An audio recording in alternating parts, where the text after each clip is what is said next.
جی بالکل، بات کی جائے تو سانگڑ کے آم نہ صرف ملک میں بلکہ ملک سے باہر بھی بہت ہی عام مشہور ہے. خاص کر سندھڑی آم کی بات کریں تو وہ بھی ملک سے باہر دیگر کنٹریوں تک پہنچ رہی ہے. ہمارے ساتھ ایک باغبان موجود ہے، ان سے جانتے ہیں اس سال جس طرح گرمی کی شدت میں اضافہ ہو رہا ہے ان کو کون کون سے مسائل کا سامنا ہے. میں صرف یہی کہوں گا کہ پانی کا، آپ کو پتہ ہے کہ پانی کا بہت زیادہ مسئلہ ہے، ٹمپریچر بہت زیادہ ہے. آم جو ہے وہ اس سال جو ہے وقت سے پہلے پک گیا ہے، تو اور ریٹ نہ بالکل نہیں ہے، ایکسپورٹ بند ہے. ایکسپورٹ نہ ہونے کی وجہ سے بہت ریٹ آم کا کم ہے، ڈیزل مہنگا ہے، باہر بھیج نہیں سکتے، اس کا خرچے بہت زیادہ ہیں.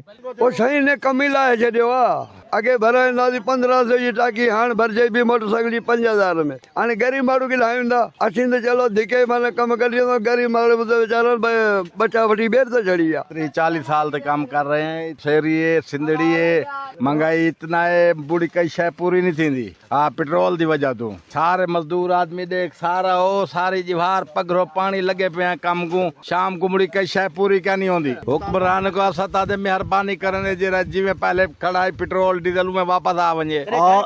मेरा घर जिला मुल्तान में है. 7-8 साल से इधर आ रहा हूँ. महंगाई की वजह से ना डीजल कम हो रहा है, ना रेट बढ़ा दिया डीजल वालों ने, और डीजल की वजह से हम परेशान हैं. यकीनन आपने सुना है, बागबान का कहना है कि इस साल गर्मी की टेम्परेचर बढ़ने से और साथ ही ये जो इलाके हैं ये रेतले इलाके हैं, यहाँ पे पानी की शार्टेज बहुत ज्यादा है, जिसकी वजह से ना सिर्फ आम की तैयार फसल को नुकसान है बल्कि आम के जो बाग है, जो आम के दरख्त हैं वो भी सूखने लगे. इन्होंने मुतालबा किया है कि हुकूमत बागबानों का हाथ मजबूत करे ताकि बाग हैं तो इस मुल्क की मैशत भी आगे बढ़ेगी. कैमरामैन टीम के साथ सागर दीन मोहम्मद बलोच, वॉच न्यूज, सांगड़.